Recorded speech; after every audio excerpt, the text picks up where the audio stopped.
আচ্ছা, তোমাদের দেখাই যে কেমন হচ্ছে। আমি কড়াইয়ের থেকে নিয়েই করছি, ঠিক আছে? কড়াই থেকে নিয়ে গরম গরম না করলে তো একদম গোল পাকবে না। তো এই যে হয়েছে হয়েছে যেরকম নারকেলে হয় সেরকমই হয়েছে। এবার এটা তেল বেশি নেই, ঠিক আছে? যেরকম এমনি নারকেল থাকে সেই রকম তেল বেশি নেই এটার মধ্যে, একটু রসকসহীন।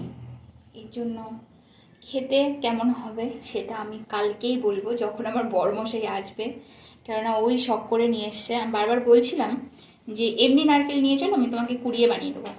তো বললো যে না, প্যাকেট নারকেল নিয়ে দেখি যে কেমন হয়। এই যে কিন্তু হয়েছে, এই যে।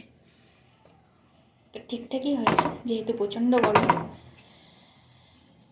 প্রচণ্ডই গরম, বুঝতেই পারছো। একদম কড়াইয়ের থেকে নামিয়ে তারপরে হাতে নাড়ু করা, যেভাবে নাড়ু করতে হয় আর কি। এই ব্যাস। তারপর চলো তোমাদের দেখাবো কেমন হলো লাস্টে।